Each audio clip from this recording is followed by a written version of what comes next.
अगर कोई आदमी मजहबी है और अच्छा आदमी है तो मैं उसकी बहुत इज्जत करता हूँ, इसलिए कि मेरा ख्याल है मजहबी आदमी का अच्छा होना मुझसे अच्छा होने से ज़्यादा मुश्किल है। जो टॉपिक है डज गॉड एग्जिस्ट, मैं इस पे इतने एकेडमिक तैयारी करके आया था, मुझे था कि मैंने सोचा था कि कई सारे मैं आर्ग्यूमेंट्स दूंगा, लेकिन वक्त की भी किल्लत और जावेद साहब बार बार इधर उधर चले जा रहे थे तो उसको भी थोड़ा एंटरटेन करना पड़ गया। डज गॉड एग्जिस्ट पे मैं एक ही आर्ग्यूमेंट दे पाया, आर्ग्यूमेंट्स बहुत हैं और डेफिनेटिव आर्ग्यूमेंट्स हैं, और मेरे आर्ग्यूमेंट को किसी एक राउंड में भी इन्होंने एंटरटेन नहीं किया और रेफ्यूट नहीं किया। इस बहस की शुरुआत मैं इन विद्वानों का, हालांकि इनको परिचय की ज़रूरत नहीं है पर हो सकता है, हमें पत्रकारिता में सिखाया जाता है कि नेवर अज्यूम, विज्ञान भी यही कहता है। मुफ्ती शमाइल नदवी साहब इस्लामिक विद्वान, शिक्षाविद हैं, कोलकाता के वाहियान फाउंडेशन के संस्थापक हैं, लखनऊ की प्रतिष्ठित दारुल उलूम नदवतुल उलमा से ग्रेजुएशन किया है, सोशल मीडिया और सार्वजनिक मंचों पर अध्यापन और बौद्धिक कामों में सक्रिय हैं और इस समय इंटरनेशनल इस्लामिक यूनिवर्सिटी मलेशिया से PhD कर रहे हैं। अच्छी बात यह है कि पढ़ाई के साथ साथ ट्रैवल ब्लॉग भी बनाते हैं। पेट्रोनस टावर के सामने का ब्लॉग हमने देखा। हमारे साथ जावेद अख्तर साहब हैं। जावेद अख्तर साहब कवि हैं, शायर हैं, गद्य भी लिखते हैं, फिल्मों के लिए संवाद लिखे हैं, गीत लिखे हैं। इससे इतर ये वैज्ञानिक सोच को लेकर या अपने डिक्लेयर्ड एथिज्म को लेकर भी मुखर रहते हैं और अपने तहीं रैशनैलिटी की बात करते हैं।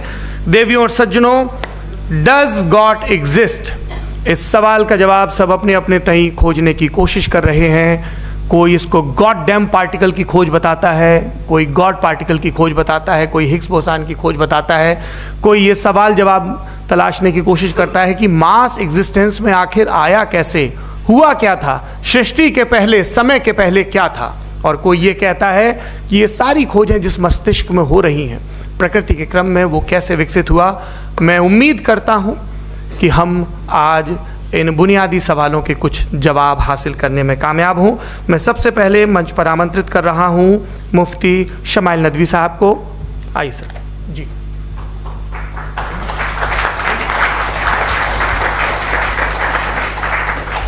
तमाम तारीफ़ें उस क्रिएटर के लिए जिसने इस यूनिवर्स को एक मकसद के तहत पैदा किया है। रिस्पेक्टेड जनाब जावेद अख्तर साहब, मिस्टर सौरभ द्विवेदी और respected audience, thank you all for being here today. आज की डिबेट में चूंकि हम बात करने वाले हैं डज गॉड एग्जिस्ट के टॉपिक पर, तो ये एक ऐसा टॉपिक है जिसके मुताल्लिक कोई भी डिसीजन लेने के लिए अलग अलग स्टैंडर्ड्स हो सकते हैं। लिहाजा डिबेट के शुरू में ये ज़रूरी है कि हम ये जान लें कि आज के इस टॉपिक में कौन सा स्टैंडर्ड सही होगा और कौन सा गलत होगा। सबसे पहला स्टैंडर्ड जिसे मैं समझता हूँ कि हमारे रिस्पेक्टेड जनाब जावेद अख्तर साहब बड़ी तेज़ी के साथ उसकी तरफ लपकेंगे, वो है साइंस। जबकि साइंस दर हकीकत खुदा के एग्जिस्टेंस को डायरेक्टली साबित करने या उसके एग्जिस्टेंस को डिनाई करने के लिए स्टैंडर्ड नहीं बन सकती। और उसकी वजह क्या है, ये मैं नहीं कह रहा, ये वो लोग कह रहे हैं जो साइंस के एक्सपर्ट्स हैं। नेशनल एकेडमी ऑफ साइंस कहती है science doesn't have the processes to prove और disprove the existence of God. Why? क्योंकि साइंस का ताल्लुक एम्पेरिकल एविडेंस से है और एम्पेरिकल एविडेंसेस का ताल्लुक हमारे नेचुरल और फिजिकल वर्ल्ड से है, जबकि गॉड नॉन फिजिकल और सुपर नेचुरल रियलिटी है। लिहाजा नॉन फिजिकल रियलिटी को आप उस टूल के साथ नहीं चेक कर सकते जिसका काम फिजिकल रियलिटी को तलाश करना है। लिहाजा आज इस डिबेट में गॉड की एग्जिस्टेंस को साबित करने या उसे डिनाई करने में साइंटिफिक एविडेंस को एक्सेप्ट नहीं किया जाएगा। दूसरा स्टैंडर्ड हो सकता है रेविलेशन, कि रेविलेशन के जरिए हम ये साबित करें कि गॉड एग्जिस्ट करता है या नहीं। लेकिन ये स्टैंडर्ड भी आज इररेलेवेंट है। क्यों? क्योंकि रेविलेशन मेरे नज़दीक सोर्स ऑफ नॉलेज है, वैलिड सोर्स ऑफ नॉलेज है, लेकिन हमारे जावेद अख्तर साहब के नज़दीक ये वैलिड सोर्स ऑफ नॉलेज नहीं है। लिहाजा आज की डिबेट में मैं एक भी एविडेंस किसी भी मजहबी स्क्रिप्चर से नहीं दूंगा ताकि जावेद अख्तर साहब के लिए वो अनएक्सेप्टेबल ना हो। तीसरा जो मेयार हो सकता है वो है ऑब्जर्वेशन। कि भाई कोई कहे कि हमें खुदा दिखाओ, अगर है तो दिखाओ, या ये कि खुदा के एग्जिस्टेंस पर एम्पेरिकल एविडेंस दो, तो ये है दर हकीकत गलत टूल का इस्तेमाल करना। ये ऐसा ही है कि जावेद साहब मुझसे ये मुतालबा करें कि मुफ्ती साहब आप मेटल डिटेक्टर के ज़रिए प्लास्टिक डिटेक्ट करके दिखाएं। अब चूंकि प्लास्टिक डिटेक्ट नहीं हो पा रही है, लिहाजा plastic does not exist. No, you are using the wrong tool. इस टूल से प्लास्टिक को डिटेक्ट नहीं किया जाता। लिहाजा मैं समझता हूं कि गॉड के एग्जिस्टेंस पर एम्पेरिकल एविडेंस का मुतालबा करना एक बचकाना मुतालबा है, और हमारे रिस्पेक्टेड जनाब जावेद अख्तर साहब इस स्टेज से अब बहुत आगे निकल चुके हैं। अब बचता है एक ही स्टैंडर्ड, और वो स्टैंडर्ड है अक्ल, लॉजिक, रीजनिंग। और यही वो स्टैंडर्ड है जिसके तहत गॉड के एग्जिस्टेंस को साबित किया जाएगा या गॉड की एग्जिस्टेंस को डिनाई किया जाएगा। लेकिन चूंकि ये बहुत इंपॉर्टेंट और सेंसिटिव टॉपिक है, इसलिए लॉजिकल आर्ग्यूमेंट भी ऐसा होना चाहिए जो डेफिनेटिव हो, इनडेफिनेटिव ना हो, जो 2 और 2 4 की तरह बिल्कुल वाजे हो, जिसे लॉजिकली रिजेक्ट करना पॉसिबल नहीं हो। फॉर एग्जाम्पल हम कहें हमारे रिस्पेक्टेड मिस्टर सौरभ साहब, ये एक इंसान है और तमाम इंसान कॉन्शियस बीइंग है, लिहाजा नतीजा क्या निकला, हमारे सौरभ साहब भी कॉन्शियस बीइंग है। क्या ये इनडेफिनेट आर्ग्यूमेंट है या डेफिनेट आर्ग्यूमेंट है? ये डेफिनेट आर्ग्यूमेंट है। ये 2 और 2 की तरह वाजे है, इसमें किसी तरह जो है लॉजिकली इसको रिजेक्ट नहीं किया जा सकता। तो अगर आज हमारे जावेद अख्तर साहब ऐसी कोई अकली दलील और लॉजिकल एविडेंस दें खुदा के ना होने पर जो डेफिनेट भी हो, तो मैं ये ऐलान करता हूं कि यकीनन मैं उस एविडेंस को कबूल करूंगा और उस पर गौर करूंगा। लेकिन साथ में ये भी ऐलान कर देता हूं प्रेडिक्शन के तौर पर कि ऐसा कोई डेफिनेट आर्ग्यूमेंट कोई नहीं पेश कर सकता। दलील हम देंगे और डेफिनेटिव दलील देंगे, लॉजिकल दलील देंगे, ऐसी दलील देंगे जो एंटायर एथिस्टिक वर्ल्ड उसे रेफ्यूट नहीं कर सकती। चलें अब हम एक एग्जाम्पल सोचते हैं, एक सिनेरियो, सिंपल सिनेरियो, तमाम ऑडियंस से गुजारिश है, हम और आप एक आइसोलेटेड आइलैंड पर हैं, ऐसा आइलैंड जहां पे हमसे पहले कोई कभी नहीं गया। चलते चलते आपके सामने अचानक आपने देखा एक पिंक कलर की बॉल पड़ी हुई है। सबसे पहला सवाल आपके जहन में क्या आएगा कि ये बॉल यहां क्यों आई, कैसे आई, ये पिंक कलर की ही क्यों है, कोई और कलर भी हो सकता था, ये इसी शेप में क्यों है, कोई और शेप भी हो सकता था। नेचुरली आप इस तरफ पहुंचेंगे कि कोई ना कोई है जिसने इन स्पेसिफिक प्रॉपर्टीज के साथ इस बॉल को बनाया है और यहां पे रखा है। चूंकि आप जानते हैं कि ये जो बॉल है इसका एग्जिस्ट करना जरूरी नहीं है, ये एग्जिस्ट कर भी सकती थी, नहीं भी कर सकती थी, और एग्जिस्ट करना ही था तो किसी और फॉर्म में करती, किसी और कलर में करती। अब आप इस बॉल को एक्सपैंड करते चले जाएं, एक्सपैंड करते चले जाएं, एक्सपैंड करते चले जाएं, यहां तक कि ये बॉल यूनिवर्स के साइज की हो जाए। बताइए कि क्या साइज के बढ़ जाने से सवाल बदल जाएगा? हरगिज नहीं बदलेगा। अभी भी सवाल रहेगा, ये यूनिवर्स कहां से आया, इन स्पेसिफिक प्रॉपर्टीज के साथ कहां से आया, क्यों आया, किसने बनाया, ये सवाल उस वक्त भी वैलिड रहेगा। लेकिन ये सवाल अगर हम जनाब जावेद अख्तर साहब से करें तो चूंकि इनका वर्ल्ड व्यू एथिस्टिक है, और सिर्फ इनका नहीं, मतलब जितने भी एथिस्ट हैं और एथिस्टिक वर्ल्ड व्यू को रखने वाले से अगर आप ये सवाल करें कि ये यूनिवर्स कहां से आया, तो इनका जवाब या तो आर्ग्यूमेंट फ्रॉम इग्नोरेंस होगा या डॉगमेटिक होगा। या तो ये कहेंगे कि मुझे नहीं पता कि ये कहां से आया, लिहाजा गॉड डज नॉट एग्जिस्ट, ये आर्ग्यूमेंट फ्रॉम इग्नोरेंस है, या ये कहेंगे कि ये यूनिवर्स खुद ब खुद बन गया। इसका मतलब ये है कि उस बॉल को भी खुद ब खुद बन जाना चाहिए, लेकिन बॉल के ताल्लुक से ये एक्सप्लेनेशन एक्सेप्ट नहीं की जाएगी कि ये खुद ब खुद बन गई, लेकिन यूनिवर्स के ताल्लुक से कर दिया जाएगा। इसे हम दूसरे अल्फाज में डॉगमा भी कह सकते हैं। दूसरी चीज़, हमारे जावेद अख्तर साहब ज़रूर गॉड ऑफ गैप्स की मिसाल भी ज़रूर देंगे, और मिसाल देंगे कि पहले ज़माने में बिजलियाँ कड़कती थी तो लोगों ने किसी एक खुदा की तरफ, और बारिश होती थी तो दूसरे खुदा की तरफ मंसूब कर दिया, उनके पास दलील नहीं थी। ये हमारा वर्ल्ड व्यू है ही नहीं, ये हमारा वर्ल्ड व्यू है ही नहीं, क्योंकि नेचुरल फिनोमेना के प्रोसेस की इंटरप्रिटेशन को जान लेने से ये कहाँ से साबित हो गया कि गॉड एग्जिस्ट नहीं करता है। इस पर मैं इंशाअल्लाह अभी आगे बात करूँगा। आप हजरात ये भी देखेंगे, और मैं ये एक्सपेक्ट करता हूँ कि हमारे रिस्पेक्टेड जनाब जावेद अख्तर साहब ज़रूर इमोशनल आर्ग्यूमेंट्स भी देंगे, जो कि एक लॉजिकल फेलेसी है जब बात आती है ट्रुथ को डिसाइड करने में। क्यों?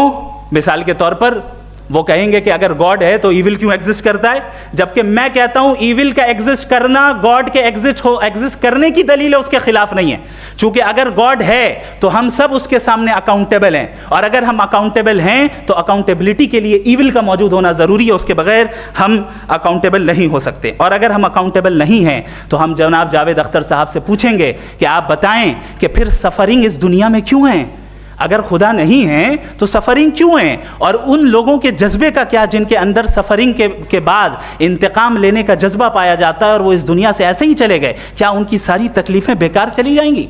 अब आ जाएं उसी एग्जाम्पल की तरफ कि बॉल, मुझसे अगर कोई पूछे इस बॉल को किसने बनाया और या इस एक्सपेंडेड बॉल को किसने बनाया, मैं कहूँगा कि चूंकि ये यूनिवर्स और इस यूनिवर्स की तमाम चीज़ें कॉन्टिंजेंट हैं। कॉन्टिंजेंट होने का मतलब ये होता है कि जो अपने एग्जिस्टेंस पे किसी के ऊपर डिपेंड करती हो, तो जाहिर है ये यूनिवर्स कॉन्टिंजेंट है। और अगर कोई चीज़ कॉन्टिंजेंट नहीं है तो मैं रिक्वेस्ट करूंगा कि मुझे दिखा दें कि कौन सी चीज़ यूनिवर्स में कॉन्टिंजेंट नहीं है, हम भी ज़रा गौर कर लें और हम भी देख लें। और जब कॉन्टिंजेंट चीज़ें मौजूद हैं तो फिलोसोफर्स की इस्तिलाह के मुताबिक, हम उस टर्मिनोलॉजी के मुताबिक हम उस जगह तक पहुंचते हैं और उस हस्ती तक पहुंचते हैं जिसे नेसेसरी बीइंग कहा जाता है, कि ये वो नेसेसरी बीइंग है जिसका मौजूद ना होना नामुमकिन हो। चूंकि अगर ये मौजूद ना हो तो सारी चीज़ें एग्जिस्टेंस में आएंगी ही नहीं, और ये सारी कॉन्टिंजेंट चीज़ें उसी के ऊपर डिपेंड करती हैं। अब अगर आप ये सवाल करते हैं कि फिर उस हस्ती को किसने बनाया, फिर उसका कॉज क्या है, फिर उसका कॉज क्या है, फिर उसका कॉज क्या है, और एंडलेसली चले जाएं, इसे हम कहते हैं इन्फिनिट रीग्रेस ऑफ कॉजेस, जो कि लॉजिकल फैलेसी है। कॉन्सेप्चुअली इन्फिनिटी पॉसिबल है। मिसाल के तौर पे न्यूमेरिकल्स 1 2 3 गिनते चले जाएं, इन्फिनिट नंबर्स हैं। मैं कॉन्सेप्चुअली बात नहीं कर रहा, प्रैक्टिकली रियलिटी में साबित करके दिखाएं कि infinite regress of causes possible हैं या नहीं। अगर पॉसिबल हैं तो हम मान लेंगे, मिसाल दे दें, और पॉसिबल नहीं है तो एक ही ऑप्शन बचता है जिसे हम कहते हैं नेसेसरी बीइंग। ऐसी नेसेसरी बीइंग जो इंडिपेंडेंट है, क्योंकि अगर वो डिपेंडेंट हुई तो वो नेसेसरी नहीं रहेगी। ऐसी इंडिपेंडेंट बीइंग जो इटर्नल है, अगर वो इटर्नल नहीं होगी, उसकी बिगिनिंग होगी तो वो खुद कॉन्टिंजेंट है। ऐसी बीइंग जो पावरफुल है, क्योंकि कॉन्टिंजेंट को एक्चुअलाइज करने के लिए पावर चाहिए। ऐसी बीइंग जो इंटेलिजेंट है और नॉलेजेबल है, क्योंकि ये यूनिवर्स स्पेसिफिक फॉर्म और स्पेसिफिक लॉज ऑफ नेचर के तहत प्रिसाइजली चल रहा है। Thank you. थैंक यू मुफ्ती साहब। मैं इन दलीलों के बाद जावेद अख्तर साहब से गुजारिश करूंगा, आप बैठ के बोलना चाहेंगे या बाहर? जी।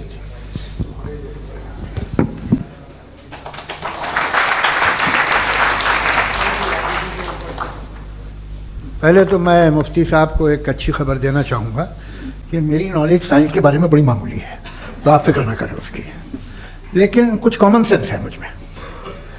देखिए, ये खुदा का तस्वुर कोई नया तस्वुर नहीं है, ये सदियों से रहा है। ये कुछ रिलीजन 3000 साल पुराने होंगे, 4000 साल पुराने होंगे, लेकिन इंसान कोई 10,000 12,000 साल से एग्जिस्ट करता है होमो सेपियन की शक्ल में, और हमेशा कुछ ना कुछ मज़हब रहे। ये मज़हब जाहिलों के नहीं थे, ये मज़हब एक ऐसी ग्रीक सोसाइटी के थे जहाँ बड़े बड़े फिलोसफर्स पैदा हुए। ये मज़हब इजिप्शियंस के थे जिन्होंने पिरामिड्स बनाए थे।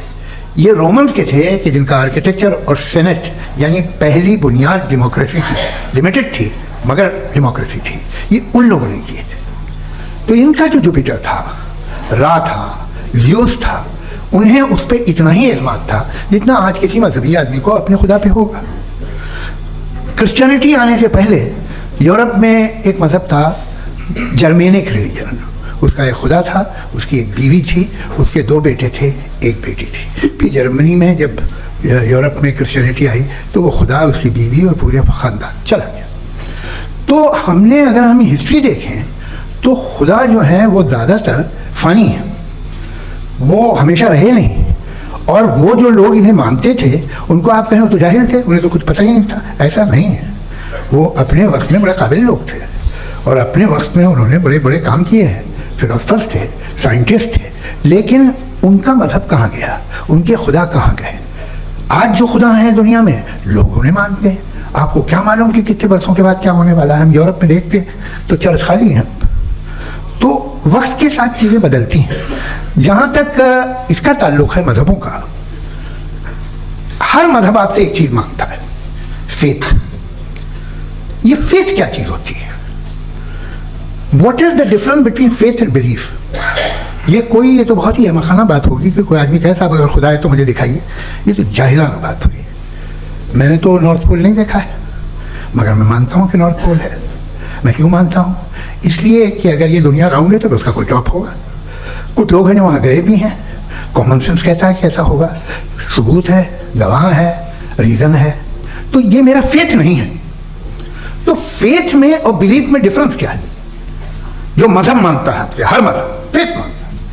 फेथ का मतलब ये है कि ना कोई गवाह हो, ना कोई सबूत हो, ना कोई रैशनल हो, ना कोई लॉजिक हो, ना कोई प्रूफ हो, मगर तुम एक बात को मानो। ये है फेथ।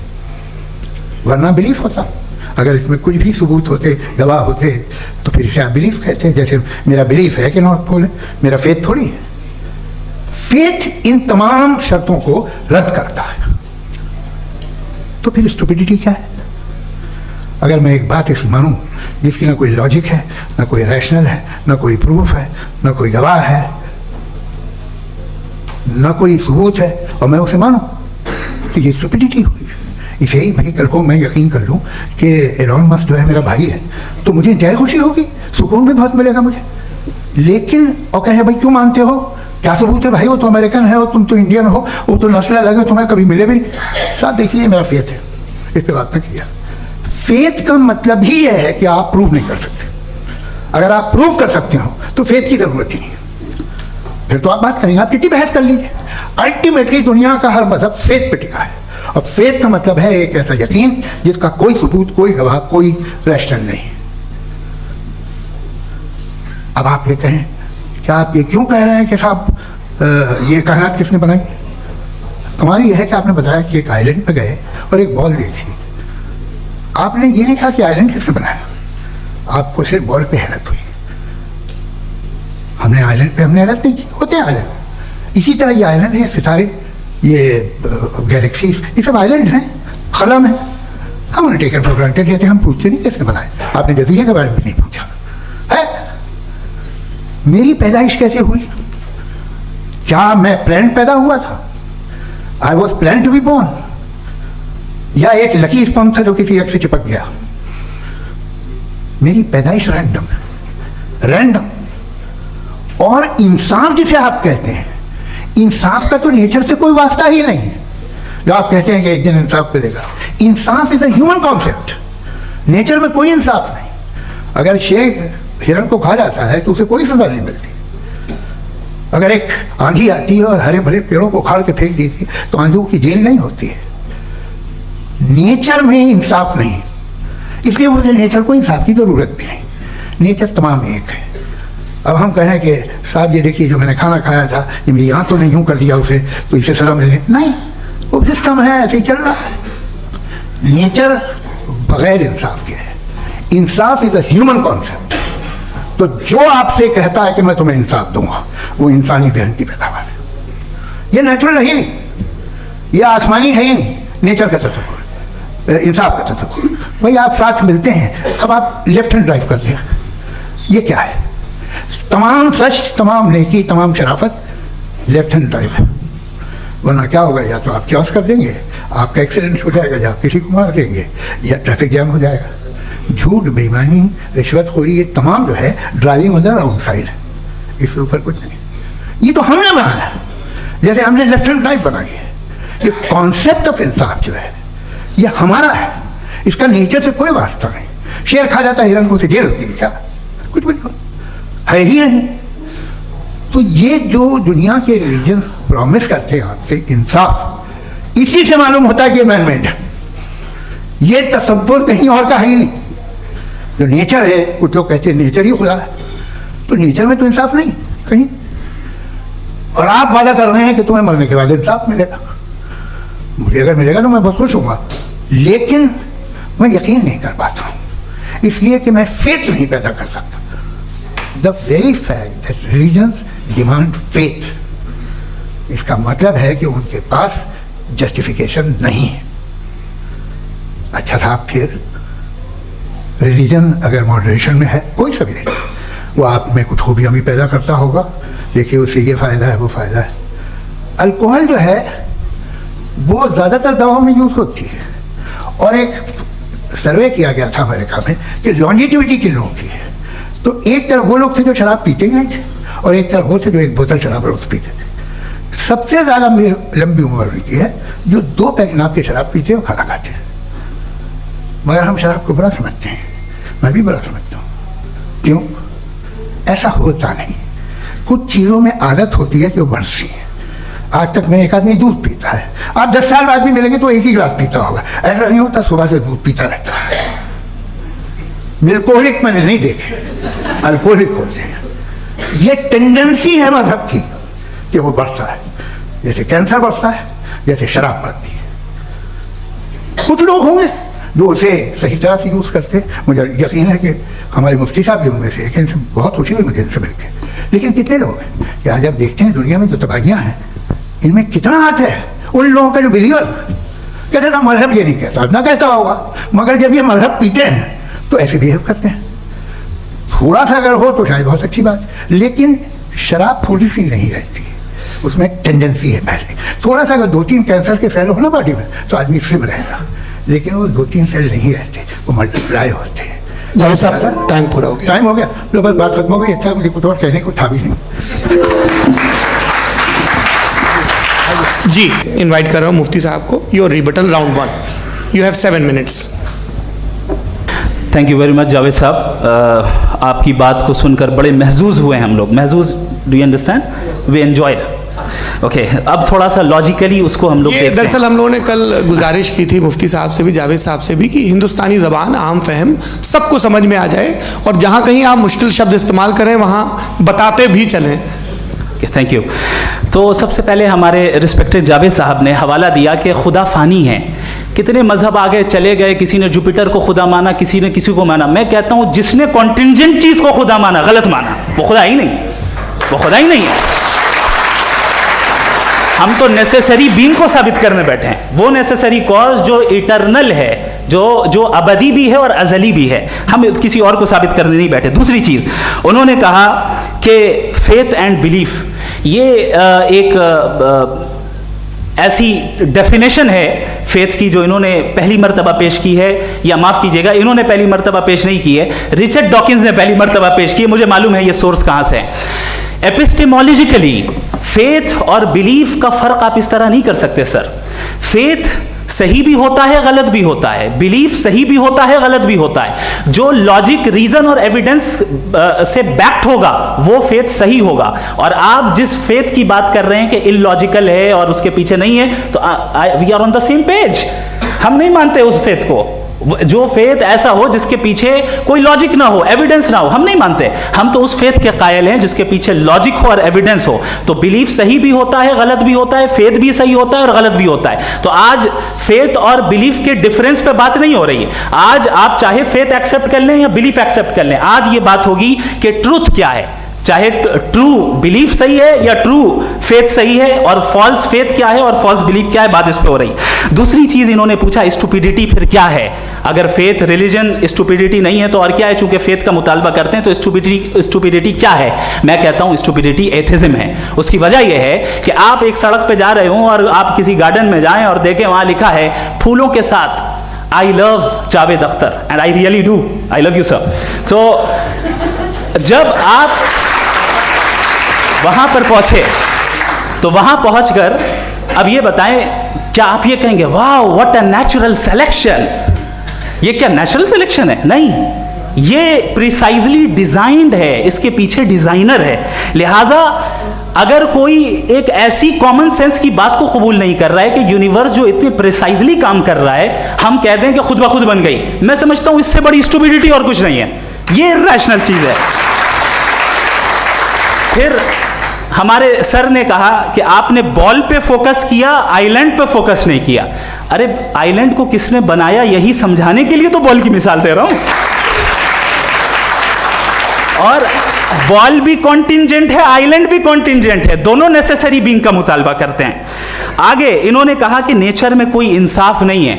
हम डिसाइड करते हैं कि मोरालिटी क्या होती है, इंसाफ क्या होता है। हम डिसाइड करते हैं, जैसे ड्राइविंग सीट में ट्रैफिक वाला, ये तो किसी खुदा ने नहीं कहा, ये है, इसे कहते हैं फॉल्स इक्विवेलेंस। ये एक लॉजिकल फेलेसी है। आपने जो है मिसाल दी ड्राइविंग की और ट्रैफिक की, ये सब्जेक्टिव मोरालिटी है।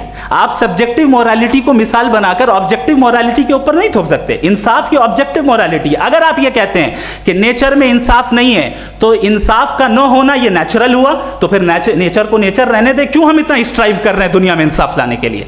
ये तो इलॉजिकल बात है, इरैशनल बात है। इसलिए बहुत सी चीजें ऐसी हैं जो ऑब्जेक्टिवली जो है इविल या गुड हैं, और बहुत सी चीजें ऐसी हैं जो सब्जेक्टिवली हैं। सब्जेक्टिवली जो मोरल होता है या इमोरल होता है, उसको हम सोशल कंसेंसस से या पर्सनल प्रेफरेंस से डिसाइड करते हैं। लेकिन जो ऑब्जेक्टिव मोरालिटी है, जिसमें इंसाफ आया, जो इन्होंने बार बार रिपीट किया, ये ऑब्जेक्टिव है, सब्जेक्टिव नहीं है। अगर आप कहते हैं ये सब्जेक्टिव है, तो मेरा सवाल आपसे ये है, क्या सोशल कंसेंसस के जरिए अगर जुल्म को सही करार दे दिया जाएगा तो आप जुल्म को जस्टिफाई करेंगे?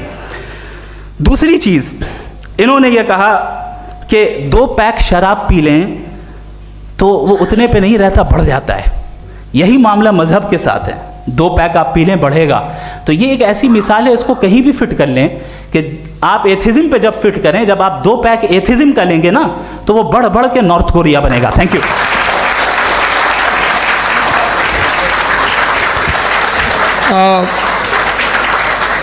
फर्स्ट राउंड की रिबटल के लिए मैं जावेद साहब को इनवाइट कर रहा हूं। आपके पास 7 मिनट का वक्त है, रीसेट कर दीजिएगा प्लीज़। मुझे इस बात की खुशी है कि मुफ्ती साहब ने भी मान लिया कि नेचर में कोई इंसाफ नहीं है। तो कोई भी चीज़ जो इंसान ने नहीं बनाई है उसमें इंसाफ नहीं होता है। एक बात मैं आपसे अर्ज करूँ, जरा पता लगा लीजिएगा, ये जो आप बाग में जाते हैं बेहद खूबसूरत फूल देखते हैं ना, इनमें से कोई नेचुरल नहीं है। ये सारे फूल क्रॉस करके बनाए गए हैं। जो जंगल में फूल होते हैं निहायत मामूली होते हैं। ये फूल इंसानों ने बनाए हैं। जो आप बाग में देख के वाह वाह कहते हैं, ये इंसानों के बनाए हुए हैं। डिफरेंट फूलों को क्रॉस करके, डेवलप करके, फिर क्रॉस करके इस तरह से बनाए गए। नेचुरल फ्लावर नहीं। किसी जंगल वीरान में जाके आप गुलाब के फूल नहीं देखेंगे। ये सब बनाए हुए इंसान ने, बहुत से काम इंसान ने किए हैं। बाकी है कि आपने मेरी एक बात का जवाब नहीं दिया, जिससे मुझे शिकायत है कि फेथ क्या है और आप फेथ मांगते क्यों हैं मुझसे? आप तो लॉजिकल हैं, आपके पास तो सारे रैशनल्स हैं, आपके पास सारे सबूत हैं, तो आपको फेथ की डिमांड क्यों करते हैं कि भाई तुम सरेंडर कर दो और सवाल मत करो? कोई मजहब सारे सवाल करने की इजाजत नहीं देता है और मना करता है कि ज्यादा सवाल ना करो, बह जाओगे तुम। आप क्यों रोकते हैं? हकीकत यह है कि इंसानी तारीख क्या है। इंसानी तारीख यह है कि दुनिया में 2 तरह के लोग हुए। एक वो जिन्होंने अपनी लाइल्मी की परस्तिश की है, दूसरे वो जिन्होंने अपनी इग्नोरेंस या लाइल्मी से झगड़ा किया है और मालूम किया है कि क्या है। ये जो आप कह रहे हैं, आज आप हैरान हैं कि भाई ये यूनिवर्स कैसे बनी। लोग हैरान थे कि सूरज डूबता है तो इधर से कैसे निकलता है। और आप एक कदम जाके हमेशा का मानने को तैयार है, एक कदम पीछे ही मान जाइए। भाई आप इसके बाद जाते हो, कहते सवाल ना करना कि ये कहाँ से आया, ये पावर तो हमेशा से हमेशा रहेगी। तो आप यूनिवर्स के बारे में मानेंगे क्या तकलीफ है? एक कदम पहले रुक जाइए। ये हमेशा से थी या नहीं थी, हमें मालूम नहीं है। और ये कहना कि हमें मालूम नहीं है, कमाल ये है कि दुनिया के सारे मजहब सब जानते हैं ये दुनिया कैसे बनी थी, कैसे मिटेगी, मरने के बाद क्या होगा, इनको सब इल्म है। इनको किसी को डायनासोर होते थे पहले ये नहीं पता था, किसी को नहीं पता। किसी भी दुनिया की मजहबी किताब में डायनासोर का जिक्र नहीं है। लेकिन बाकी सब बातें, how to make universe in 4 easy lessons and बाकी सब पता है। जिसको सब पता है वो गड़बड़ है। हमें ये इंकिसार, ये ह्यूमिलिटी होनी चाहिए कि हम ये कहें कि हमें ये बहुत सारी बातें नहीं मालूम, लेकिन हम उनकी परस्तिश ना करना, अपनी लाइल्मी को की परस्तिश ना करें, हम उसे पता लगाने की कोशिश करें। जिस दुनिया में आप बैठे हैं सर, ये हॉल जो है, ये इलेक्ट्रिसिटी जो है, ये माइक जो है, जिस हवाई जहाज से आप आए थे, वो जिस कार से आप यहाँ आए हैं, ये सब उन लोगों की बनाई हुई है जिन्होंने सवाल किए थे। ये दुनिया जिसमें आप आज आराम से हैं, ये उन लोगों की बनाई है कि जिन्होंने सवाल किए थे। और हर स्टेज पे इन सवालों को मकरूह कहा गया था, गलत कहा गया था। आप जरा तारीख पढ़िए, बड़ी दिलचस्प किताब है बर्ट्रैंड रसेल की, जिसमें उसने रिलीजन एंड साइंस कि कब से रिलीजन जो है साइंस के अगेंस्ट है। और हद तो यह है कि भाप के इंजन के खिलाफ थे। स्टीम इंजन के भी खिलाफ थे और फतवे हुए उन पर, वेटिकन ने दिए। तो ये हमेशा, अभी जैसे ही ये राइट विंगर आते हैं अमेरिका में पावर में, तो वो जो अपना ये क्या बोलते हैं उसे, सीड क्या बोलते हैं, सीड क्या जो, हाँ नहीं सीड जो होते हैं जी, नहीं भाई, वो जो ह्यूमन बॉडी के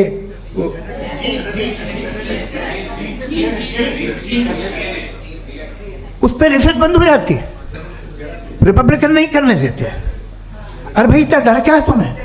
एक ज़माने में बहुत नाराज थे ये सारे मजहबी लोग कि ये इंसान तो इंसान बनाने की कोशिश कर रहा है।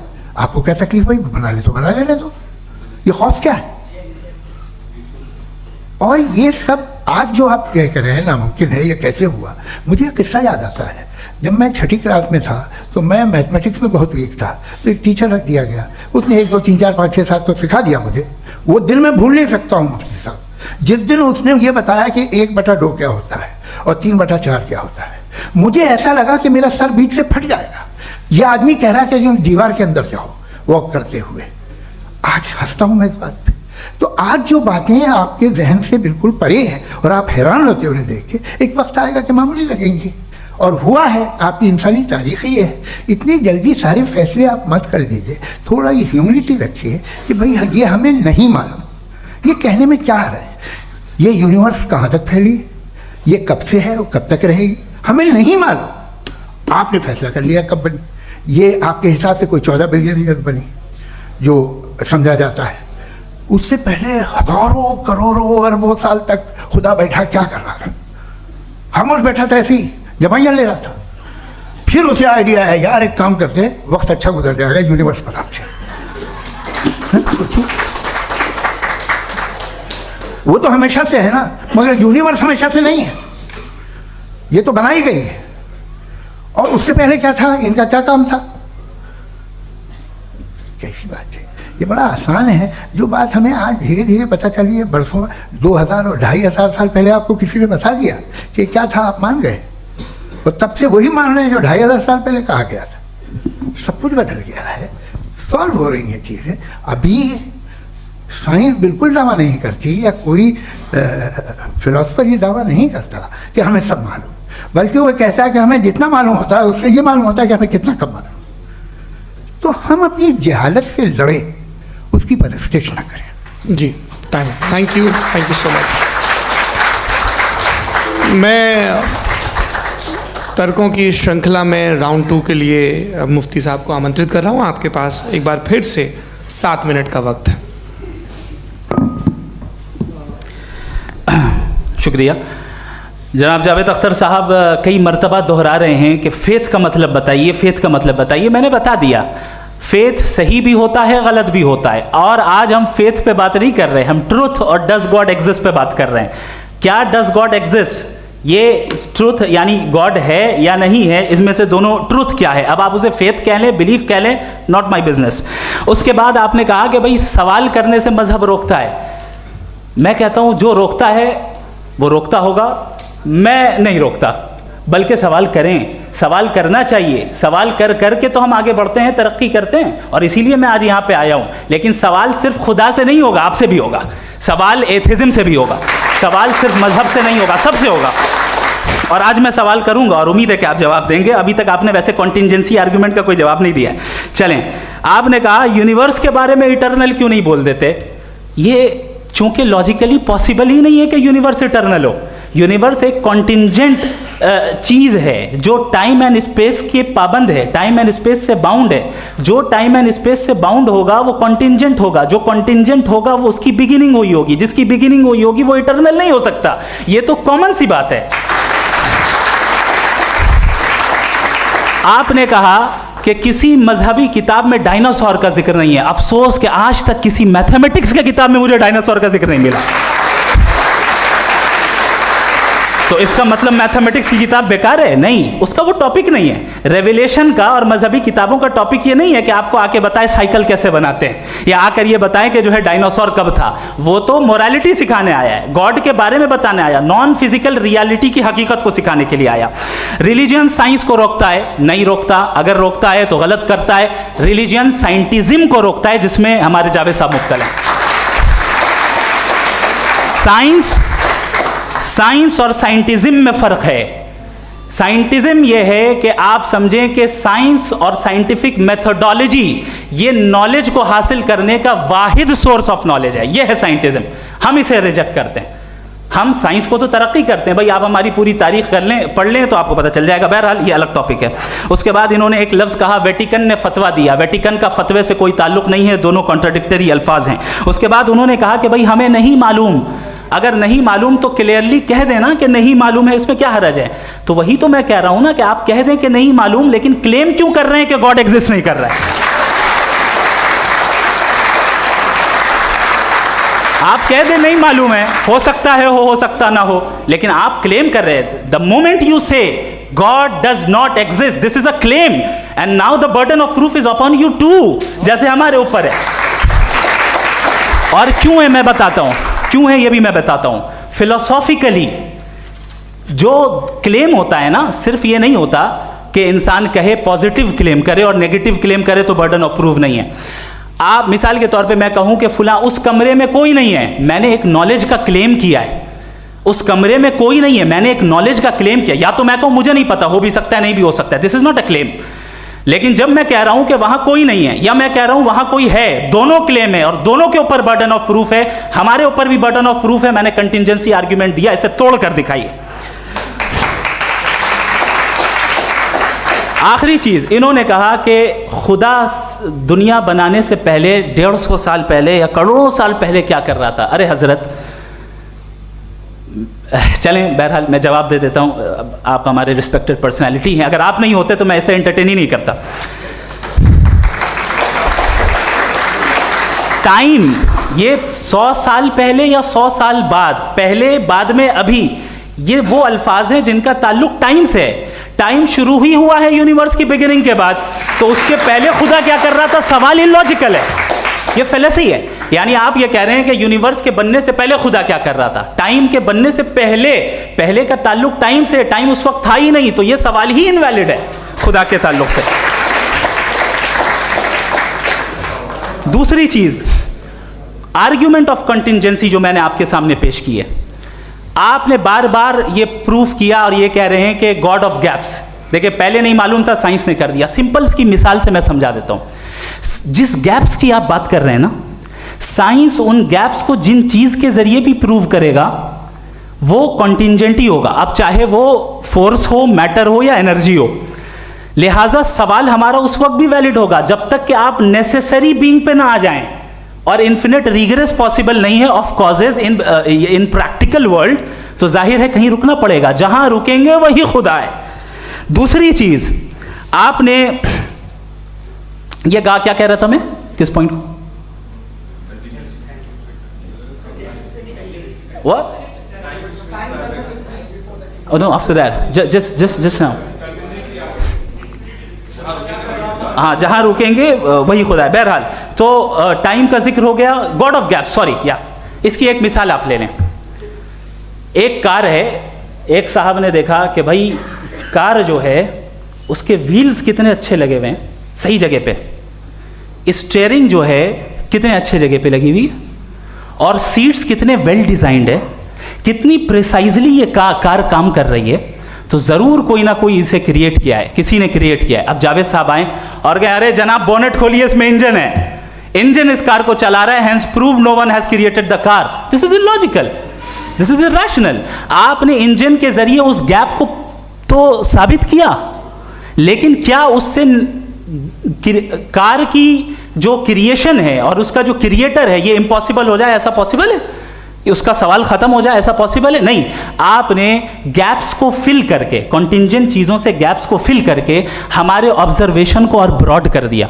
अब हमें और पता चल गया कि ये जो कार है इसका सिस्टम कितना ज्यादा कॉम्प्लेक्स है। पहले कम समझते थे, अब कॉम्प्लेक्सिटी और ज्यादा वाजे हो गई। अब हमें समझ में आ रहा है कि हमारी सर्टेनिटी और बढ़ गई कि जरूर इस कार को किसी ना किसी ने बनाया। यही मामला यूनिवर्स का है। साइंस हमेशा फिजिकल वर्ल्ड की चीजों को ही फिल करती जाएगी और फिजिकल चीजों से ही करती जाएगी, चूंकि एम्पेरिकल एविडेंस का ताल्लुक फिजिकल वर्ल्ड से है। आप साइंस के जरिए मेटाफिजिकल रियलिटी को कभी साबित नहीं कर सकते। ये रॉन्ग टूल का इस्तेमाल करना है। ये वही काम है कि आप मेटल डिटेक्टर से प्लास्टिक डिटेक्टर करने चलें, जो कि जाहिर है सही नहीं है। Thank you.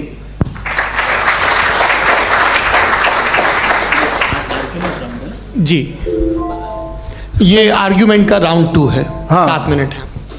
पहले तो मैं आपसे अर्ज करूं कि आपने कहा कि जब कायनात ही नहीं थी तो वक्त भी नहीं था, कुछ भी नहीं था। कैसे नहीं था? खुदा था। एक एग्जिस्टेंस तो था ना खुदा का। तो जब खुदा था तो वक्त भी होगा। ऐसा नहीं है कि कुछ भी नहीं था, खुदा था। अच्छा, बाकी एक आपने कहा साहब आप साबित कीजिए, आपके पास भी लॉजिक है, मेरे पास भी लॉजिक है। आप मेरा जिम्मेदारी नहीं है साबित करना कि खुदा है। बर्टन रसल ने बड़ी अच्छी बात कही।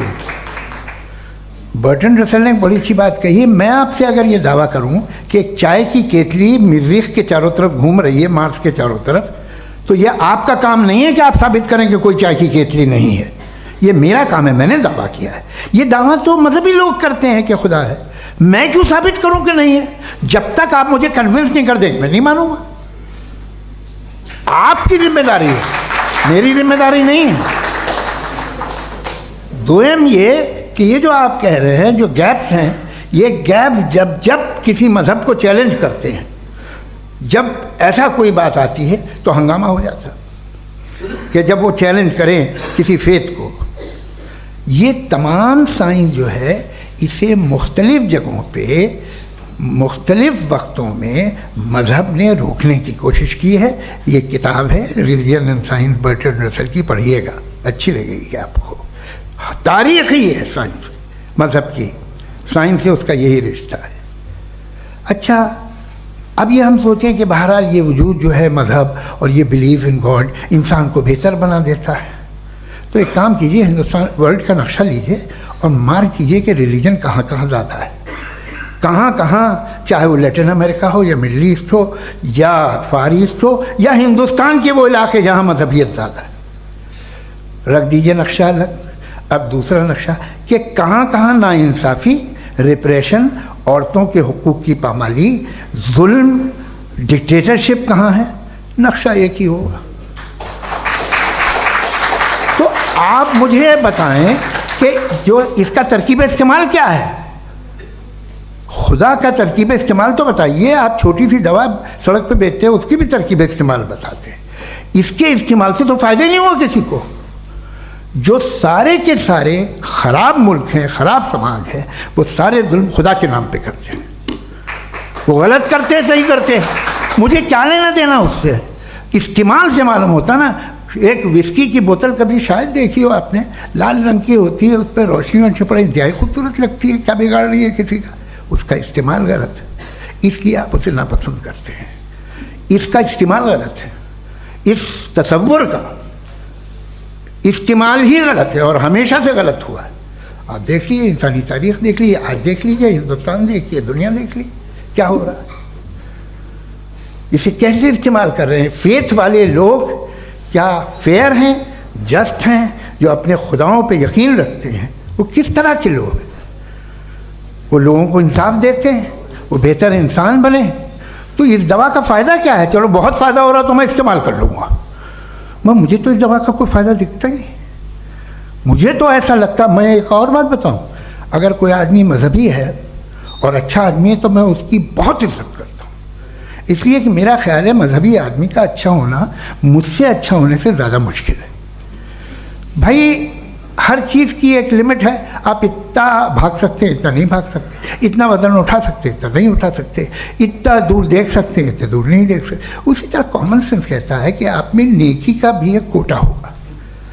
अब आप अगर सुबह जाते हैं अपनी इबादत गाह और इबादत करते हैं तो बाहर निकलते हैं तो आप तो यही महसूस करते हैं कि आपने एक बहुत अच्छा काम किया, आपकी नेकी का एक बहुत बड़ा कोटा खर्च हो गया जिससे किसी का कोई फ़ायदा नहीं हो। मैं तो नहीं जाता हूँ तो मुझे तो किसी को खाना खिलाना पड़ेगा, किसी बेवा की मदद करनी पड़ेगी, मैं अपना कोटा कैसे कंज्यूम करूँ?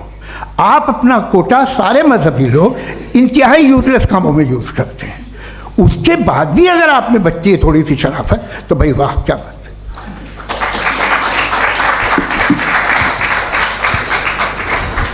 एक तो मुझे ये बात बहुत अच्छी लग रही है कि दोनों ही विद्वान समय को मानते हैं और बहुत समय से अपनी दलीलें और बाज़ दफ़ा समय से पहले अपनी तकरीरें पूरी करके अपनी अपनी कुर्सी पर बैठ रहे हैं।